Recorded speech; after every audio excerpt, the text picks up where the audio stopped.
we're about to enter, I'm here with Ange, the coach of Melbourne Victory, into an exciting final series where every single match counts. We have the trophy just there to our left. The reality is for the teams playing this weekend, they're just 3 wins away from holding the championship aloft. And from our perspective, we think that's a fantastic thing for finals football. General public tickets have been very strong. They go back on sale tomorrow at 9 a.m.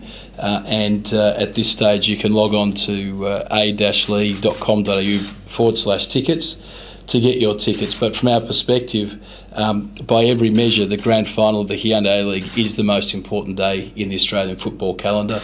We've seen from the last few years, and Ange has been coaching Brisbane previous to this, of course, to crowds of 50,000, television audiences of a few 100,000. It's a massive day, and all the teams, the 6 teams left vying for that opportunity to play on grand final day, will start out this weekend with Melbourne Victory. Of course, Perth have hit a rich vein of form towards the end of the season.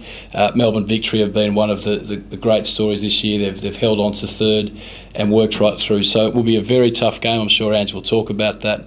But from our perspective, an incredibly competitive match where anyone can win it.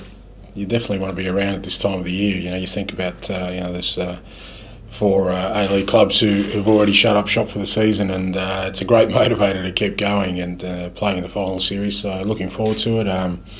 First game Friday at home in front of our supporters should be a big one, and as you said, Perth will be a tough nut to crack. And then, looking forward, the nature of the final series every weekend's going to be super exciting. So looking forward to it. You've said a few times, Ange, that coaching the biggest club in the country is something that's inspired you. So for the biggest club having a chance to win the biggest trophy in Australian football, I guess you don't need any more motivation than that. Oh, certainly not. We need to be in this position every year, probably even in a better position. The football club is designed to be a successful one, and that's the nature of being part of Melbourne Victory, and we're certainly looking forward to participating in the final series and challenging for it, because last year obviously was a disappointing year for the club not making finals, and making finals is absolute bare minimum. We need to be challenging for it meaningfully every year, and we think we're a good chance this year. And we're here at Etihad Stadium. Obviously, we have a view that there'll be tens of thousands of fans coming through the gate. So if you're out there and you haven't got your tickets yet, don't miss out. Get online and make sure that you purchase the tickets. We might open it up for questions or comments at this point and go from there. And how much does it help a team such as yourselves in just not in the top 2, the way the finals set up is compared to previous seasons?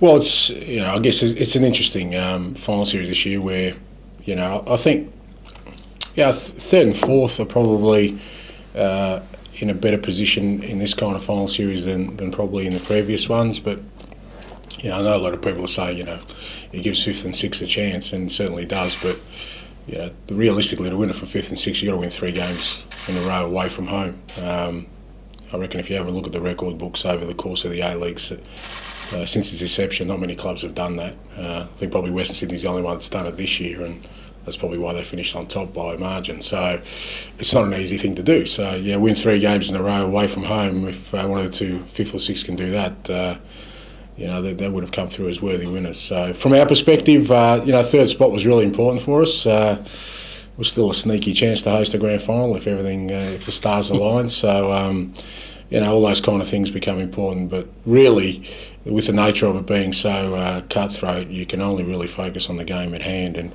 every final series I've been involved in as a player and the coach, there hasn't been one that hasn't been on a knife edge. Any game you play in a finals game is right on a knife edge. There are going to be moments of brilliance, moments of ineptitude by both players, coaches, officials, all of the above. So we'll be riding that knife edge for the next 3 weeks, hopefully, but certainly starts Friday. And any concerns with the way the team's going into the finals, both with form and the way you've had to chop and change your team, by the way?